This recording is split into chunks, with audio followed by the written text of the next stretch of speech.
Today's guest is the CEO and co-founder of Phemex, which is one of the fastest growing companies in the crypto space. It is now ranked number 6 in volume for derivatives exchanges.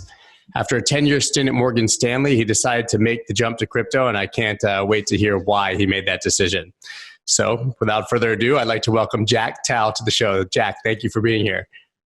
Thank you, Scott. I'm really excited to be here. So as I just touched on, I really love to hear why you made the jump from, I guess, Wall Street, even though you weren't technically on Wall Street, from Morgan Stanley over to the crypto space. It's a long story. So you can tell it. I started getting to know about blockchain in early 2017. And my friends keep asking me to look at blockchain technology. And I started read the right paper from Satoshi, and then read the white paper for Ethereum. They were amazing. So I didn't stop reading for the entire weekend. Then I started love it, and I started trading a little bit on Coinbase. And for me, my background is I worked for brokerage business for 11 years. And there's so many regulations, and you see big companies become even bigger, like JP Morgan after 2008 financial crisis, right? And we still experience very, very bad customer service from the bank, and the transfer money between the accounts is super hard and even harder, and there's a lot of restrictions. So with all those experiences, that I suddenly find that there's a blockchain technology, and it's almost designed for a new financial system, as I can see. So it's kind of instinct. I start to love this blockchain technology and look into more and more. And my friends and I started talking about a business. And 2 years later, in 2019, and we formed a team and built our product. It's interesting. So like me, I got into crypto in late 2016, early 2017. So you were kind of late. It wasn't something that you were interested in 2012, like some of the people here, but you actually, I came in as a trader and was here for the volatility and the money, but you actually fell in love with it for the real use case because of the, it's as a safe haven asset, all of the decentralization and the real reasons that people are passionate about the space. Is that accurate? That's very accurate. I actually heard about Bitcoin back to 2011, but I didn't take this serious. There's a lot of there's a lot of game coin, and I play video games by that time, and I know this. I didn't read the white paper, so I just guessing that this is another a centralized coin. I don't know what I totally have no idea what a decentralized was at that time, and until I read the paper. So it's good. Yeah. So you decided to start an exchange, which is a very crowded and popular space. Why did you decide to do that? And I guess how has that process been for you? I'm from Wall Street, and it's kind of related to the background of our partners from Morgan Stanley. So Morgan Stanley, one of the biggest institutional brokerage firm, right? It serves mostly for institutional clients, but as well as for the retail clients, right? If I remember correctly, that the trading volume on the stock market, Morgan Stanley reported volume is like 50% of the market. Yeah, sometimes more. And I build in trading engines for customers, and we build algos for them. It connects almost to all the exchange around the world. And so it's kind of my technology background. I feel that we probably can build something new and simple in the crypto space as well. So exchange is kind of, it's a natural idea for us. And also the exchange business model is very simple, right?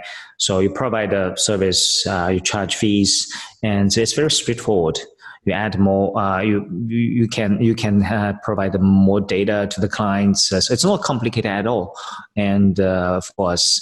So it's when we believe that once this industry keep growing, and it's definitely there's a high demand for users to exchange the coins between each other and discover the values and also capture opportunities. So that's we think exchange will play a critical role in this space for a long time. Right. So as I mentioned before, there's some big players that have captured a ton of the attention in the market before. So what differentiates Phemex and how do you grow that business with all the competition?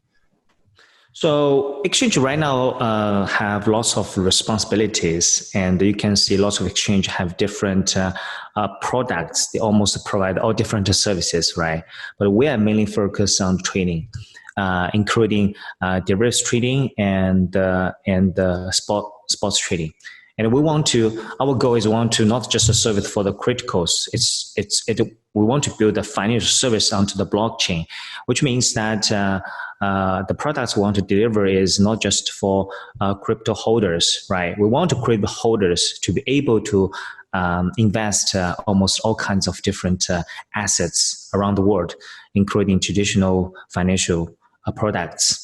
So that's why we have a gold USD pair, right?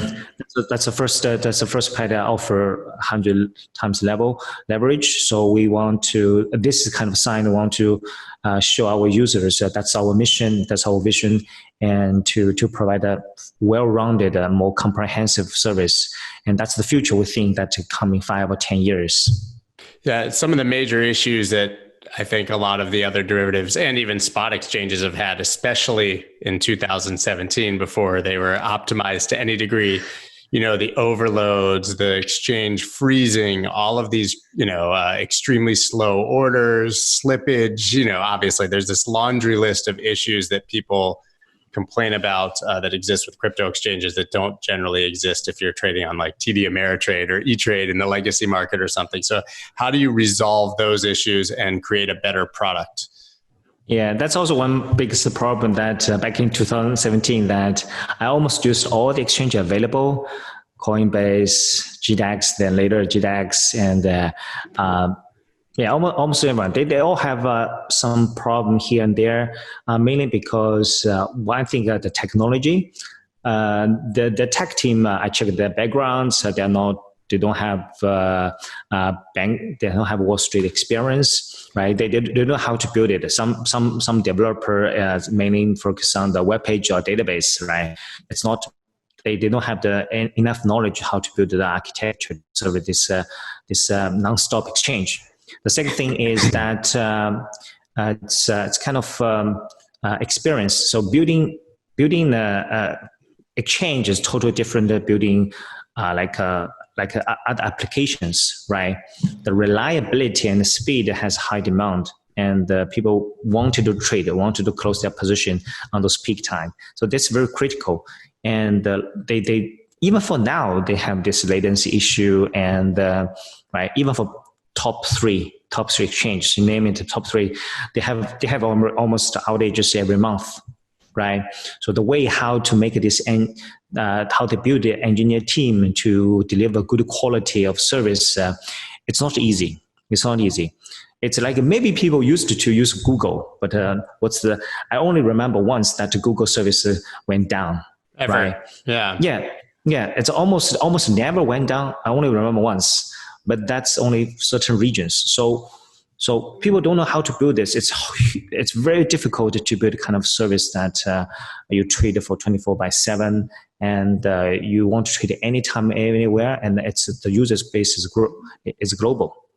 So go ahead. So that's we think that's our advantage compared with other team, that we have the technology, we have the experience, and we know finance.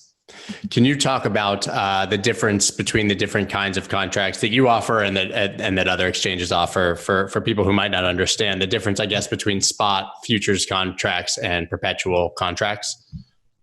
So yeah, it's kind of similar, and so we have perpetual contracts. So we have two types of perpetual contracts. The first one is BTC USD perpetual contracts. So it's quoted by the US dollar and settled in the Bitcoin, right? The US dollar is nominal, right? It's a pair that similar to Bitmex and other exchange, and I think that's the very first financial perpetual contracts in crypto world. Right. And we have another set of perpetual contracts which quoted in US dollar and settled in US dollar as well, like Ethereum USD and Gold USD. So those contracts is easier to understand because the calculation is simpler, and that we support both isolated margin and cross margin to the users. So that's our perpetual. That's our future contracts, perpetual contracts. And the other thing is the spot trading. So the spot trading is very straightforward. And the special thing in our exchange is that we offer zero fee to our member, right? And so if you pay only very small membership fee, you can trade without any transaction fees, right? If you compare with this is huge difference compared with the other exchange. Yeah. Yeah, I mean, most derivatives exchange don't offer spot trading at all, from what I've seen. And then those that have no fees generally have a large spread, but you've somehow found a way to have basically no spread, accurate pricing, and no fees for a low price. Why do you think you're the first to have come up with that idea? It seems kind of obvious, but nobody else is doing it. As you may know that last year in, I think around October, and Charles Schwab announced that they go zero fee, and all the other retail broker follows, right? Yeah, they had to. It's almost a trend globally. Even I know that even in mainland China, they start to reduce fees as well, right? Especially for retail clients, right? So basically for brokerage business, that we have two groups of clients. One is retail clients, one is in the bigger and institutional clients, right? They have different needs, right? If you look at the retail clients, the fee is one of the biggest part of their cost, right? They may not realize, but that's the truth, right? And for institutional clients, and the fee is relatively smaller, right? They're willing to pay for the fees to exchanging for better service, data service, client support service, etc. Right? So we think it's natural need for customer that we have the responsibility to reduce their fees. Besides that, when we start, we start perpetual contracts first, and that the company already start to make profits, and so we are in a good position to offer this service to improve our usability and our user experiences. A lot of people, I guess, who have started in crypto and maybe don't understand the way the stock market works and the way options and derivatives work, probably don't understand the importance of derivatives in general to the market. Can you talk a bit about why derivative contracts and options contracts, which I know is a different conversation, but why those are actually important for a healthy market? Yeah, derivatives is huge. It has so many use cases. Like if you, I just talk about a little bit of background. That's if you're a farmer, right? If you're a farmer and you sell corns, right? But the corn's price is not stable, right? So you can use the future to make sure that 6 months later or 9 months later, you can have a predictable price to sell your products instead of selling a low price at that time. Right. And for crypto market, and we see that in 2007, that the price of rock and roll and not looking back. And that's main reason there's no derivatives, right? Because people the only way to invest this industry is to buy, to long your position. Right. There's no sell. No one can sell. If you want to sell, you have to borrow from the exchange, then sell and pay for the more fees. It's more risky for them. So perpetual contracts were one of the very first successful derivatives in crypto world, and it provides the leverage and make it sell much easier. Right. So this is more balanced than we compares to we only have the spot markets. Right. Spot market, but the price is still going up and down, kind of volatile. And the situation, the market situation is totally different from 2017. And we're hoping that when the market keep growing and the price will be more stable. So what effect do you think that the derivatives market has had on the crypto market in general? Because obviously it started more heavily as a spot market. And I think through, the rise of BitMEX and the bull run in 2017, that's when I think retail traders really got excited about trading on these exchanges. I think they were trading altcoins generally to compound their Bitcoin. And then they kind of learned about leverage and derivatives and started trading. So how much do you think that it affects the price, what's happening on these markets versus, how the markets operated before? Yeah, that's a good question. So as we can see, since 2017 and 2018, usually the big price movement is driven by spot exchanges like Coinbase, sometimes an Asian exchange. And now from this year, we see more and more, maybe half or 60% that sometimes the derivatives exchange driven the price as well. So it's kind of, we see obviously that derivatives exchange trading volume, because it had a much bigger trading volume, and it starts to impact the price as we expected. So this is a good trend. So we think that this will further stabilize the price. What are the advantages for a retail trader, your average Joe, for using leverage? Because obviously there's extreme risk. I think a lot of people come into the market and they say, oh, I can turn my $10 into $1,000, and they don't realize that they're probably just going to be erasing their $10. So what is the advantage, and how should leverage be used properly, I guess, by a retail trader? Yeah, that source is very common and very tempting, I would say. A lot of people start derivative trading because the leverage, right? It's easy for them to buy and easy for them to sell. So most of the time I'm a holder, and I have some Bitcoins, and sometimes I really think that in this 1 or 2 weeks, the price goes too high, it probably goes down, and I want to protect my position, right? So I'm assuming that it will go down 30%. I think I will go back to 2 months ago, something like that. This kind of scenario. So I'm willing to pay a little bit, allocate a little bit of my portfolio or cash to invest into derivatives to hedge my position. So that's one of the strategy I use most, and because I don't want to trade most of my coins, they're in the cold wallet. I don't want to move it. Right, it's easier for me to allocate some money to hedge the risk. Even I get liquidated, it's the damage is still it's a net gain, right? You have a net gain if you lose on your short. Yeah, but I protect my cold wallets, right? So that's one use case. And another thing is we see lots of lots of users start to know how. They know how to program, and all the APIs are public for most exchanges. And if you know some people have the feeling that they when they look into the chart for too long, they obviously observe some patterns, right? So instead of trading manually, so you can use API. But for average Joe and for individual person, that I do encourage that to minimize the leverage. It's very, very common that, as we can see, that high leverage user are more likely to get liquidated. It's very dangerous, right? People ask me that. I often got asked that what's the leverage, suitable leverage for beginners? I would say less than 5 times.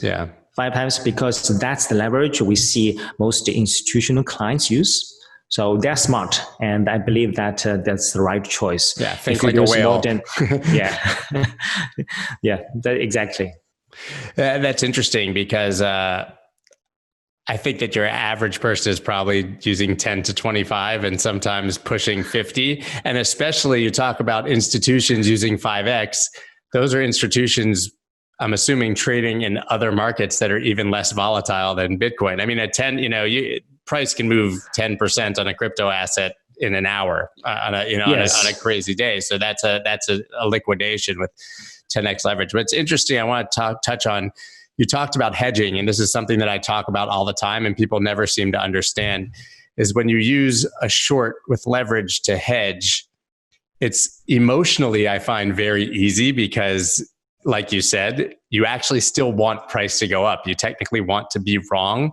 I find that the people who don't understand hedging against their position are extremely emotional with their trades because they're shorting and genuinely want to see price go as low as humanly possible, right? That's so, emotion trading is always made you to do the wrong decision. I would say, right? So trading against your emotion, it's almost the first thing you have to know about it for beginners. Yeah, it's absolutely essential. I just think that most people don't understand that the purpose of leverage is really to hedge. You should only be trading with a small part of your portfolio against your investments. And That's true. You really articulated that very well. So, how large is I guess we kind of touched on how large the derivative market size itself as a part of the overall market cap of crypto? Do you know how big it is? That's including altcoins and everything. I haven't checked the spot trading volume for all. I think for derivatives, it's a daily trading volume is around 5 to 6 billion. Right. Probably more. I didn't compare with the spot. I didn't remember on top of my head. I probably should check it. So usually, for I would say like at least a couple of times bigger than spot markets. Yeah. And for traditional market, usually 100 times bigger, and in terms of trading volume. That's right. Yeah. Yeah. So we'll see this market will keep growing. Where did the name Phemex come from? Oh, it's from a Greek goddess. It's called Pheme. She represents to the fame. And, I joined Morgan Stanley in 2008. It's a financial crisis. And lots of Wall Street companies try to rebuild their reputation. So reputation, like 100 years old company, they try to rebuild this reputation. So reputation in financials is extremely important, because your customers put money, probably life savings, into your platform, and you have lots of responsibility. And something you cannot say, excuse me, you have to understand that you have to provide a very good quality of the service, and you have to maintain your reputation all the time. And that's what we believe, and we truly working on this very hard. That's interesting. I won't name names, but I've spoken with the teams at a number of leverage and derivative exchanges over the years. And one of the CEOs said to me, we were having a conversation. He said, education's important to us because we care about our customers. And I said, do you really care about your customers? Is that, you're just telling me that? Is that true? And he said, well, really, we just don't want them to lose too fast. Yeah, that's the wrong attitude to open exchange. Honestly, so I remember a story that Morgan Stanley always improving their trading system, and they always prepare for 2x, 5x, 10x trading volume. So what it means is that they always stress test their system, say, if I can handle double the volume, 5 times the volume, 10 times the volume, right? There's one day, it's a big day, and the market is so busy, and a lot of other brokerage went down. And at that time, Goldman Sachs, people call Goldman Sachs, hey, I cannot trade at that time. They say, just simply go to Morgan Stanley. Right, this kind of thing that this is just one day that Morgan Stanley built so much relationship and build their reputation through those crises, right? So that's the service we want to provide. That's the company we want to build, and we believe in this industry. And all our team members they have very strong background, and they take this opportunity because we think this is something big in next 5 and 10 years. So what was it like coming out of, I'm assuming, college for you into the Great Recession into a global economic crisis. It's funny. I had friends who, I graduated college in 1999. So friends who went into investment banking. You look young though. Thank you. I'm for 40, I'm a young 43. So, friends who, I went to the University of Pennsylvania, so everyone went into investment banking. So my friends went into investment banking and then went back to business school.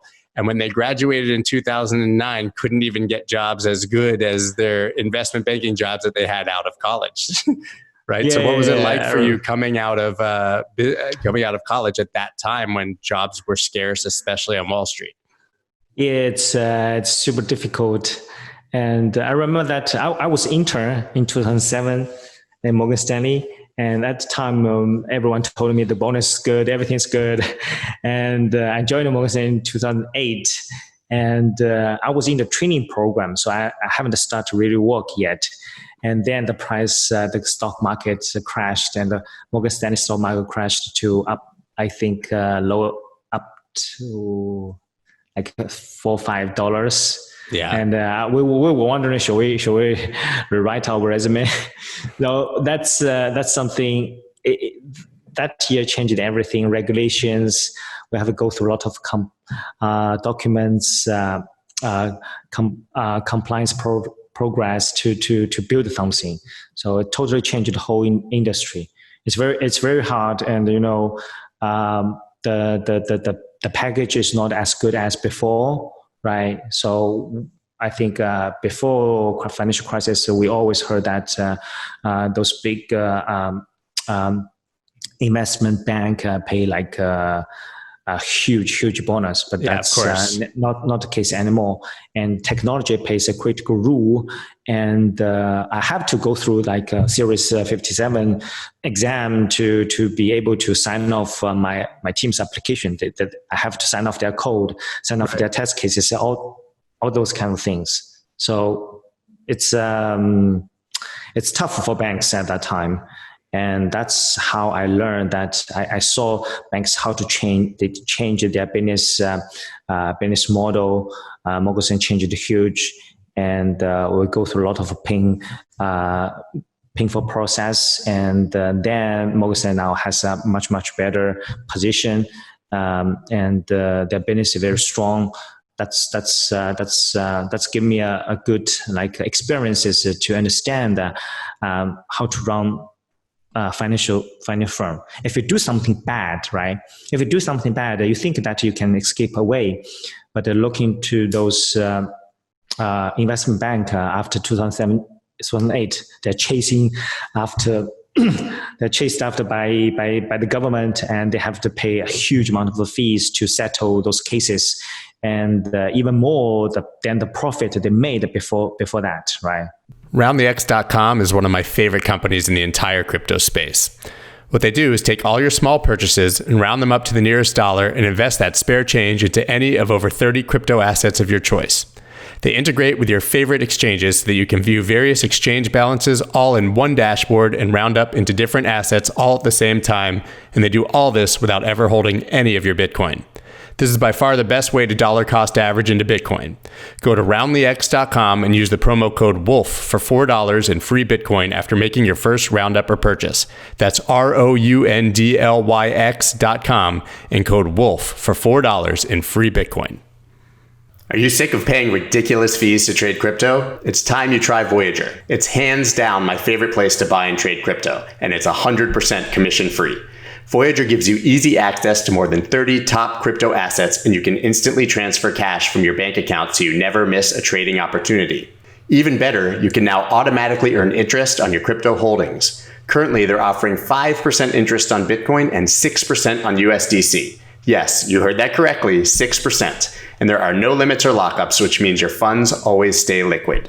Find out why so many people are making the switch to Voyager. Visit investvoyager.com or search for Voyager on the iTunes or Google Play Store and get $25 in free Bitcoin when you use the promo code SCOTT25. That's investvoyager.com, promo code SCOTT25 for $25 in free Bitcoin and start trading today. It's interesting to have this conversation in context of what's happening now with global markets. And obviously the I guess the conversation has been that it's different because the banks are liquid now and they've learned their lesson. But now we see that people are defaulting on their mortgages. They're not making their rent payments. They're not making their loan payments. Do you think that we could have another bank event like 2008 if the economy continues to contract as it has? It could to 2020. So 2020 is like it's a rememberable year. Will be a rememberable year for the rest of my life. And we see that the politics and the global events happening, and it will cause a recession as expected, right?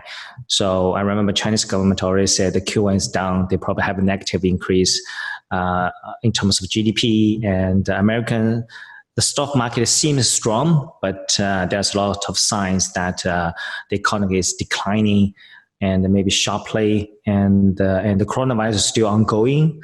And there's probably back if we went into autumn or winter, probably situation will get worse because the virus may come back again. Summertime may be a little bit better, but that's no proof that it stops the virus at all.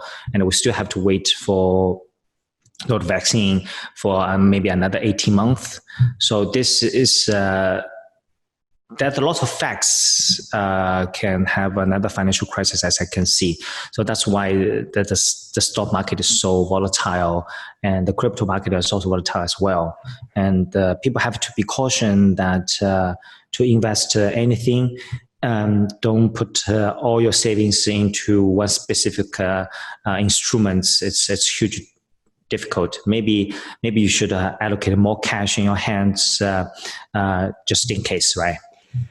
What do you think Bitcoin and crypto's role is in an individual's overall portfolio? With that said, so I have some numbers that for a lot of private management company, private equity management company, that they usually allocate like 5%.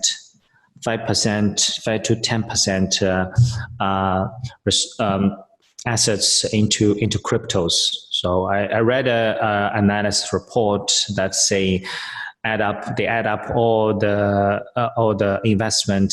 So assume that as 5%, they add up all the management company assets. They think that Bitcoin price is probably worth like 50,000 already. Wow. There's there are lots of money, hot money still into this market, research projects, DeFi, and Bitcoins trading. There's so many things. So that's a good thing. That I'm expecting that it really becomes the digital gold these days, and people willing to put some money to hedge their risk in the traditional markets. And I remember there's one day that the market movement shape look exactly as gold. I posted on my Twitter about that. Yeah, I find it, and someone told me it's not uncommon, and they see this pattern sometimes earlier as well. So we see that now the traditional market. Bitcoin traditional market, they have the same shape. They kind of start interaction with each other. That's a good trend. So I would say that's a parallel world. You have a crypto world, you have a traditional world, and the financial system will have a more and more communication, and that's also a part of the job to build a bridge between them, right? Right, which is something that you guys are doing, obviously, by offering traditional products that maybe are not offered on a number of derivative exchanges. So it's interesting. You touched on institutional money in the space, and I think most people would be surprised to hear that private equity firms are actually here, because it's always a conversation of if institutional money is invested, if they're going to be invested, if they were already invested and have dumped. It's like chasing a ghost, right? Trying to figure out the story to that. I saw recently that Fidelity did a study that said, I believed 1/3 of institutions are exposed to crypto in the United States, at least. And then I saw another study that was like thousands of CEOs were interviewed, and 89% said that they believe that blockchain would be a fundamental part of their business within the next 3 years. So doesn't that indicate that institutional money is already here one way or another? Yes. So yeah, that's I believe that that's maybe overstated. I don't know. There's no lot of institutional clients, even they invested, they won't announce it. But we know that they are huge in this market, and my expectation is that there will be more and more. Right, doubled every year will be at least, I think. Do you think that they're actually investing in spot Bitcoin, or do you think that they're like on the CME? Do you think they're investing on futures or getting exposure via futures, or even, I guess, by investing in crypto-based companies like your own? I guess there's a lot of ways to be exposed to the crypto market without buying Bitcoin and putting it in a wallet. Do you think that that's true, that they're doing it in a number of ways? I think for now it's easier to, if you want to trade, it's easier to trade in company like a Phemex, Bitmex and Binance, etc. And because CME, the volume is still small. Yeah. If I remember correct, it's like only a couple million. Yeah, it varies, but it's never been huge. Yeah, it's not designed for the new needs, right? So we want to trade every day. We want to, the contract size we want to small. We want to user want to like a big leverage or flexible leverage. They can adjust, right? They want extra protection, and all of those features they are not provided by CME, right?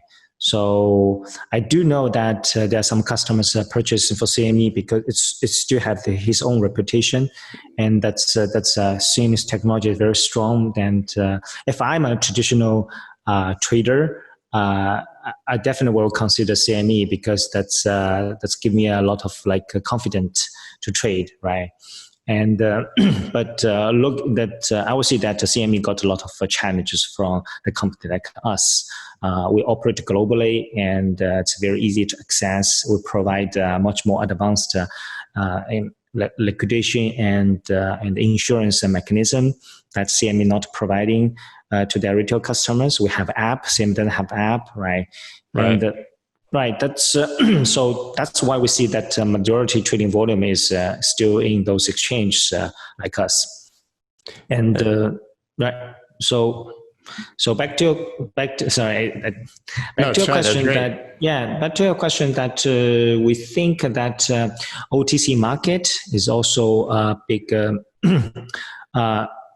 Also, there's a lot of volume in the OTC markets, and providing financial services for institutional clients, because lots of trading company they have the capital issue, so they need more fund to be able to trade a different exchange, right?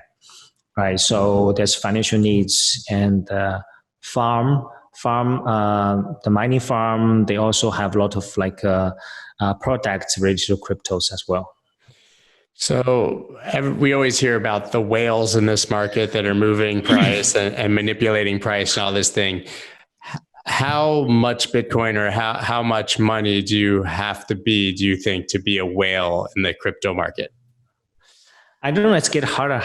As I was told that like 2 years ago, probably if you have 200 BTC, you can manipulate the markets. And people do see that it's not a huge number. Yeah, it's not a huge number, right? So, but now I think it's getting harder and harder, and you probably need a team to do this, right? You need to build a system because there's so many exchanges. So many exchanges, right? You have to be buying and selling equivalently across the entire market, both on leverage exchanges and spot. So and the exchange definitely have a monitoring, right? They have a monitor to see who drove the price, and they will look into the account and to investigate. So I hope that those big exchanges, they will do the same as we do. We do monitor the abnormal activities. We'll send emails to us ask some questions to the client to understand what they need and why to do that. If you do this right or wrong, we give our own opinion. So Right. that's I think that's what I said earlier. The exchange have a lot more responsibility. It's not just to guarantee the order book to be time and price priority. It's much more than that. Which is interesting because you said, I hope that they would do this, which is a very political and polite way to say it, because I mean, some of these exchanges have internal trading desks and mysteriously the price moves tremendously while no client can trade on there. I mean, there's obviously a lot of accusations that some exchanges are counter trading their own customers, and they see your orders, they're sweeping your stops, all these crazy things. Is that something, well, you probably can't speak to it, you're not trading there, but do you believe that's something, when you see stops being swept, that's something that, some whale is doing, or do you think sometimes that the exchanges play a part in that? It's really hard to tell, because all guess, because it's very easy people to imagine there's a whale behind this. So that's something we cannot control. And right, I don't have the internal data from other exchanges, and that's just really hard to tell. What we can see is which market driven the price, and what's the but we don't know whether there is a one account or there's a multiple account or multiple trading simultaneously. It's hard to tell from outside, but as I know, it's possible. Right, because the market is still small and trading volume is still small. It's possible, and maybe there's one team or a couple of teams they want to do this and they're able to do this. That's the they maybe want one to. of the big issue. Big issue for, but in another way, right? If you're already a whale, you have like more than 10,000 Bitcoin. What's your incentive to do this? I agree. And I think that people people who don't understand underestimate the amount of risk that would take, because you still don't know if there's another party on the other side that's going to, allow because you to... Because the audience and the media, they like the story, right, of the whale story. But as I can see that people have much more Bitcoin. They probably made a fortune in 2016, 2017. They actually invest heavily into the industry, in terms of projects, in terms of the exchange, right? They're doing a good thing to improve this platform. That's the most case I saw, right? I never met a whale, or maybe there's a team, but they're very secret. The hacker may be one of the force to do that, right? There's a lot of hacking events almost every year.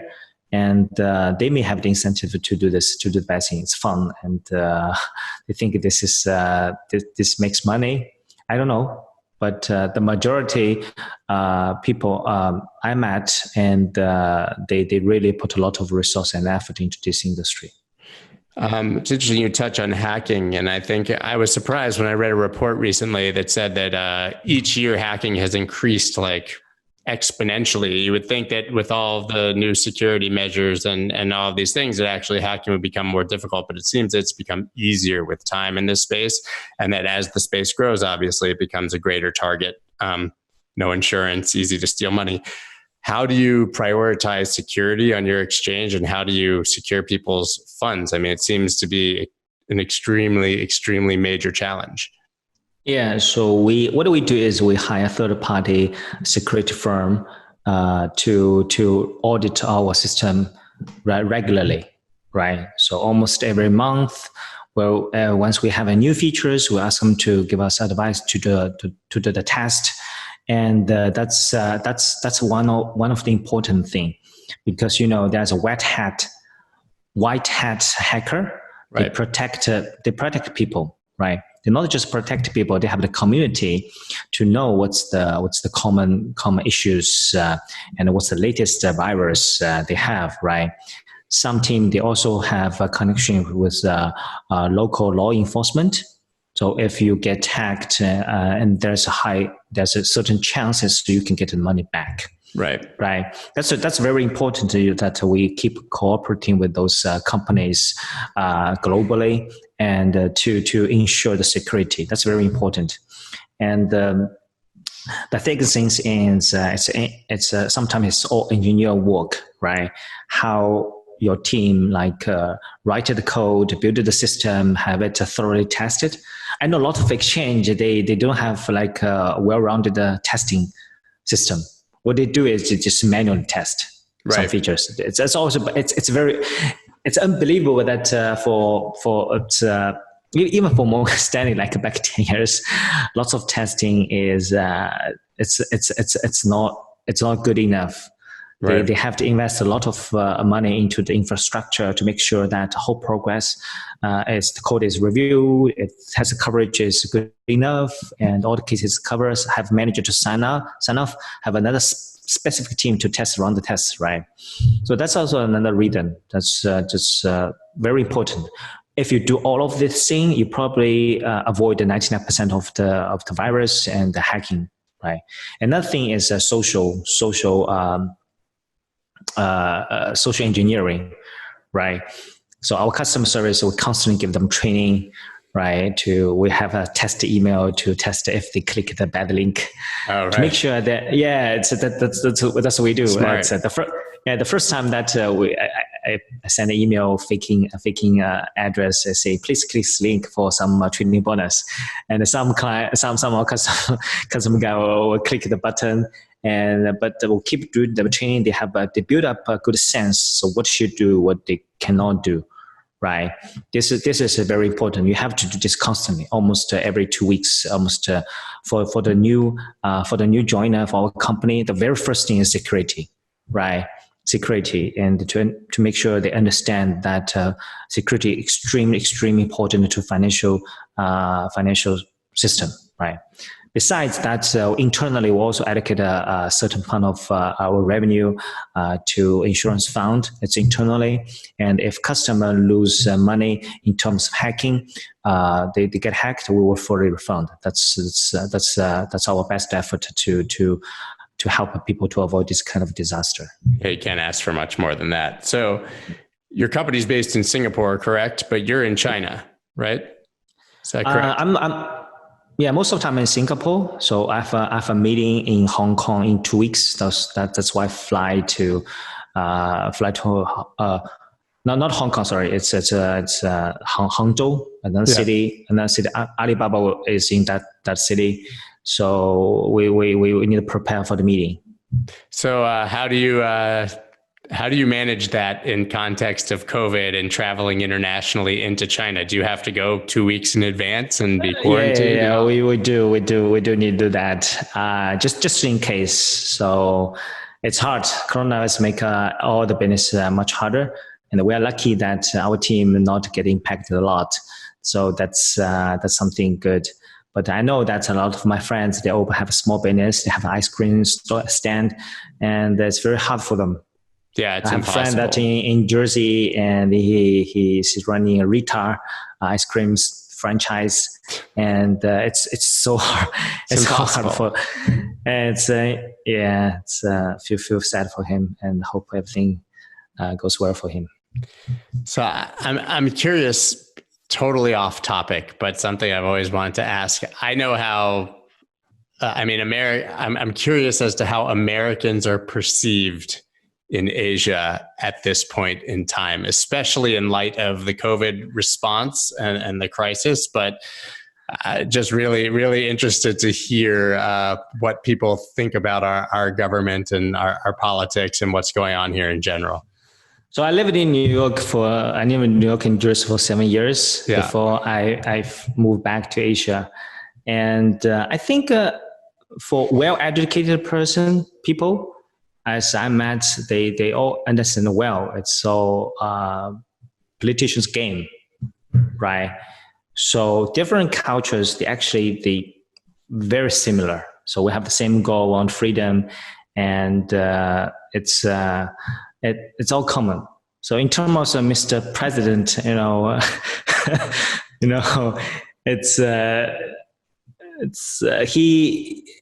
he is not the president. I would say he's not president. I will vote if I have the voting right. Yeah, me either.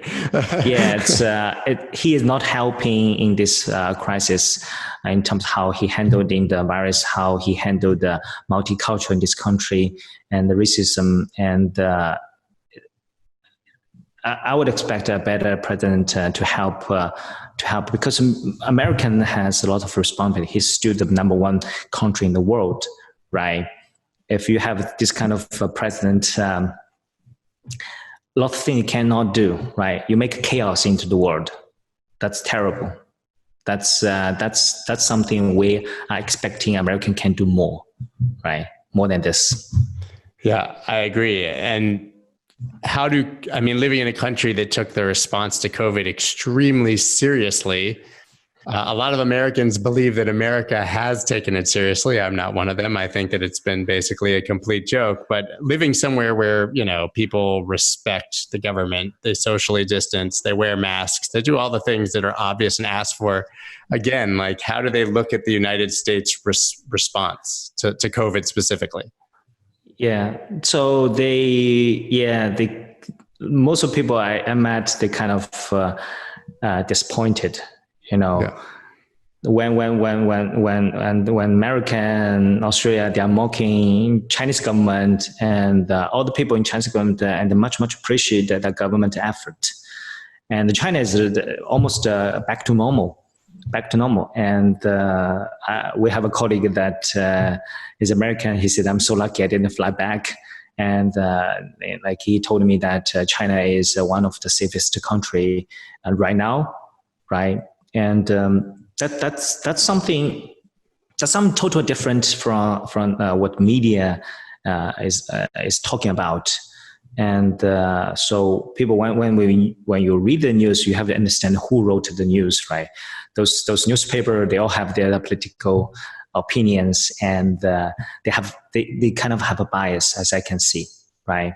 Yeah. But the good things, I think people get more and more get educated, and they understand the world much better. We travel around the world, and we understand multicultural. We can talk to different people, and there's no problem at all, right? What I think the government is kind of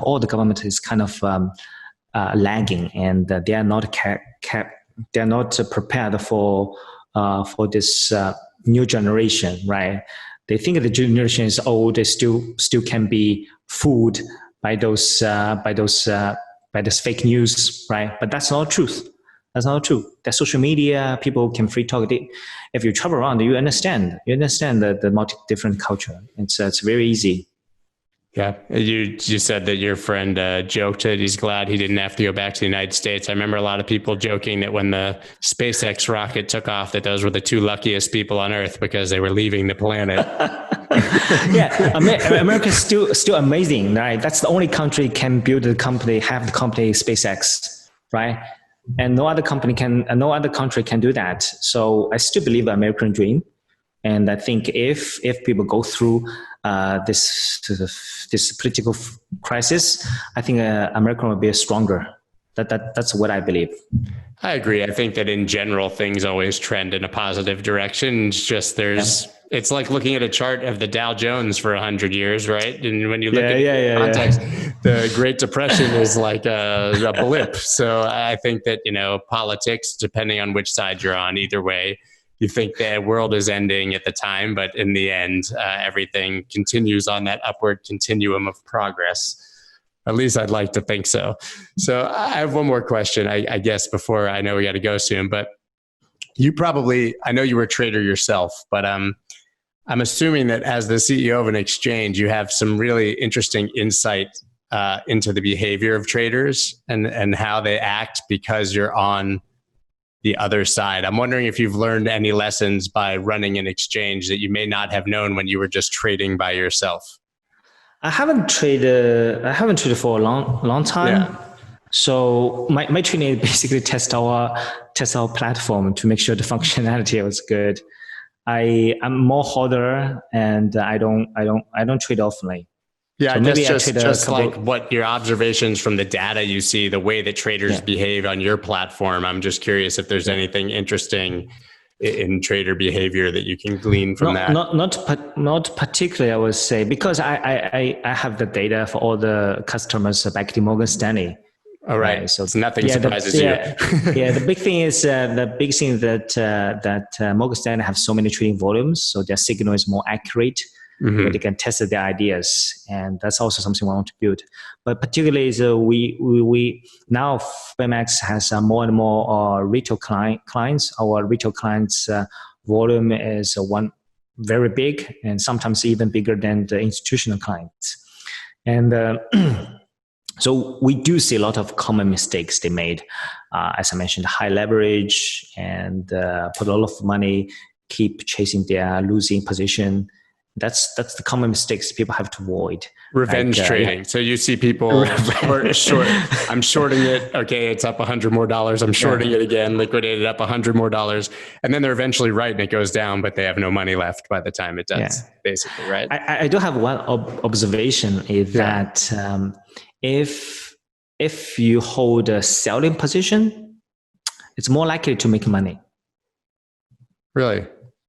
Yeah. So one is funding rate, and right, of course. Usually, foremost push the price up, and the funding rate goes up. And if you sell, you probably collect all the funding rate, right? And also that for BTC US dollar, because it's settled in BTC, so the revenue curve is not like a linear, right?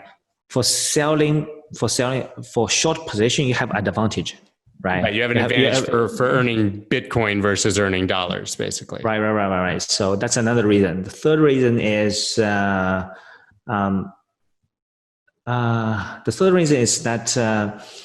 because for retail clients, most of them they have long position.